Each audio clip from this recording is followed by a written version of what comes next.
Good morning. आज मैं आप सबको यूजीसी नेट जेआरएफ में पेपर फर्स्ट में फर्स्ट चैप्टर पढ़ाने जा रही हूँ, जिसका नाम है शिक्षण अभिक्षमता।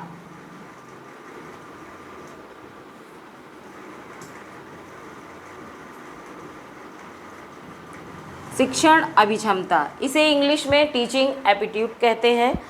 शिक्षण शब्द जो है, सबसे पहले अगर हमें किसी विषय के बारे में जानकारी चाहिए या कोई भी टॉपिक पढ़ना है तो सर्वप्रथम उसकी शब्दावली का अर्थ हमें मालूम हो जाना चाहिए। तो जैसे इसमें शिक्षण अभिक्षमता, तो शिक्षण से क्या तात्पर्य है या शिक्षण किस शब्द से लिया गया है, शिक्षण का अर्थ क्या है, शिक्षण किसे कहते हैं, इसकी प्रक्रिया कैसी है, यानी कई सारे प्रश्न बनते हैं इससे कि अब जब तक हमें ये नहीं पता चलेगा कि आखिर ये शिक्षण है क्या, तब हम जान पाएंगे कि उसकी अभिक्षमता क्या है, यानी उसका एप्टीट्यूड क्या है, टीचिंग का एप्टीट्यूड कैसे है, कैसे होता है, क्या होता है, उसकी जानकारी हमें तभी प्राप्त होगी जब हम इस शब्द का अर्थ निकाल लेंगे। तो जो शिक्षण शब्द है ये शिक्षा शब्द से लिया गया है। शिक्षा यानी इस शब्द से ये शिक्षण बना हुआ है।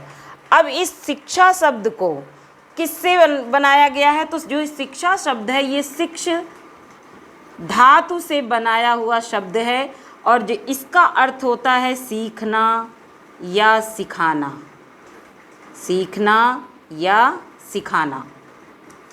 हम एक प्रकार से कह सकते हैं कि जब भी हम कोई भी विषय वस्तु पढ़ते हैं या पढ़ाते हैं तो उसके लिए हमारे पास इसका ज्ञान जरूरी होना चाहिए, यानी हम शिक्षित हैं, हमें शिक्षा का अर्थ मालूम होना चाहिए, हमें शिक्षण के बारे में मालूम होना चाहिए, तभी हम कुछ सीखते भी हैं और कुछ सिखाते भी हैं। लेकिन एक प्रकार से इसको सीखना को हम एक शब्दावली से और प्रयोग कर सकते हैं, अधिगम। इस अधिगम का शाब्दिक अर्थ ही होता है सीखना, अर्थात जो कुछ हमारे व्यवहार में परिवर्तन होता है या जो कुछ हम अपने व्यवहार में परिवर्तन को देखते हैं वही हमारे लिए क्या हो जाता है, सीखना या सिखाना। अब हम कह सकते हैं कि जिस प्रकार ये संस्कृत के शिक्ष धातु से मिलकर बना और जिसका अर्थ सीखना या सिखाना होता है, उसी प्रकार अंग्रेजी में शिक्षा को एजुकेशन कहते हैं, एजुकेशन। और जो ये एजुकेशन शब्द है ये एडुकेटम शब्द से लिया गया है, एडुकेटम। जो ये एडुकेटम शब्द है ये लैटिन भाषा का शब्द है और ये दो शब्दों से मिलकर बना है, ई और डिको, डुको। ई का अर्थ होता है अंदर से और डुको का अर्थ होता है बाहर से। यानी हम कह सकते हैं कि जो भी शिक्षण है या जो भी शिक्षा है, जो भी इसका जो भी हमारे अंदर विकास होता है या सीखना या सिखाना होता है, अंदर और बाहर दोनों से मिलकर जो हमारे आंतरिक विकास होता है या बाह्य विकास होता है, उसे ही हम क्या कह सकते हैं, शिक्षण अभिक्षमता। इसी प्रकार धीरे आगे हम जब इस प्रक्रिया में आगे बढ़ते हैं शिक्षण अभिक्षमता में, तो एक प्रश्न बनता है कि आखिर हम कैसे पता करें कि बच्चे का सर्वांगीण विकास हो रहा है या नहीं हो रहा। तो उसके लिए सर्वप्रथम हमें जानकारी होनी चाहिए प्रश्न, समस्या, समाधान, ये सब चीज़। जैसे सबसे पहले हमारे पास होनी चाहिए शैक्षिक प्रक्रिया। अब जब ये शैक्षिक प्रक्रिया है, इसके अंतर्गत इसका जब क्रियान्वयन करेंगे हम, तो सर्वप्रथम हम इसमें क्या ढूंढेंगे, प्रश्न। और जब हमारे पास प्रश्न आएगा तो सबसे पहले हमारे पास समस्या आएगी। समस्या अर्थात प्रश्न का अर्थ ही होता है समस्या, यानी हम किसी भी शिक्षण को पूर्ण करना है, किसी भी शिक्षण को अगर हम पूर्ण रूप से इस परिभाषित करते हैं तो उसके लिए हमारे पास सबसे पहले क्या होना चाहिए, समस्या होनी चाहिए। जब हमारे पास समस्या अर्थात प्रश्न होना चाहिए, प्रश्न होगा तो हम उस समस्या का क्या करेंगे, समाधान करेंगे, समस्या का समाधान। जब हम किसी प्रश्न की समस्या का समाधान करेंगे तो समाधान के साथ साथ हमारे पास इसके साथ क्या होना चाहिए, एक उद्देश्य, यानी इसको हम किस रूप में परिवर्तित कर सकते हैं, उद्देश्य के रूप में। जब उद्देश्य निहित होगा तो उद्देश्य के बाद पहले हमारे पास प्रश्न होगा, समस्या होगी, समाधान होगा, उद्देश्य होगा, और जब उद्देश्य हमें प्राप्त होगा तब हम किस रूप में परिवर्तित कर लेंगे? शिक्षण के रूप में। और ये शिक्षण फिर किस रूप में बदल जाएगा? मूल्यांकन।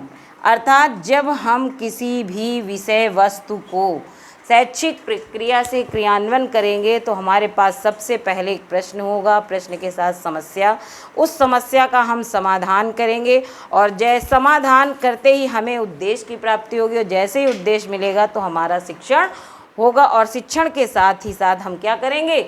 मूल्यांकन करेंगे।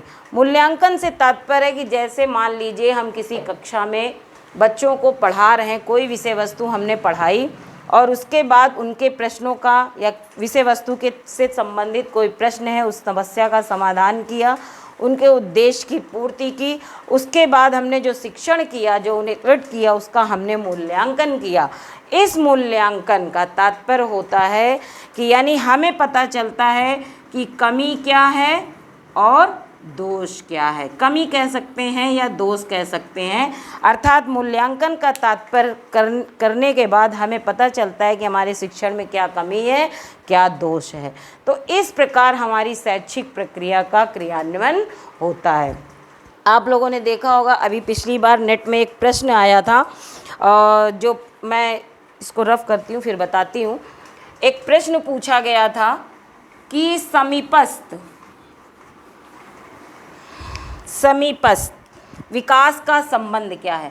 ये भी हाल ही में पिछली बार नेट में, अब तो नेट के ऑनलाइन एग्ज़ाम होने लगे हैं, और ये नेट के जो ऑनलाइन एग्ज़ामों में कोई सब्जेक्ट की बाउंडेशन नहीं रहती, किसी भी सब्जेक्ट में इससे संबंधित क्वेश्चन रहते हैं, रिलेटेड क्वेश्चन पूछे जाते हैं। तो इसलिए हमें फर्स्ट पेपर में तो ये कंपलसरी ही है आना, लेकिन सब्जेक्टिव जो आपका होता है, चाहे हिस्ट्री हो, चाहे इकोनॉमिक्स हो, चाहे पॉलिटिकल हो, हिंदी हो, सोशलॉजी हो, आप जिस सब्जेक्ट से नेट कर रहे हैं, तैयारी कर रहे हैं, उन सब्जेक्ट में भी एक पेडागॉजी होती है, और उस पेडागॉजी से जो क्वेश्चन बनते हैं वो इसके अंतर्गत ही होते हैं।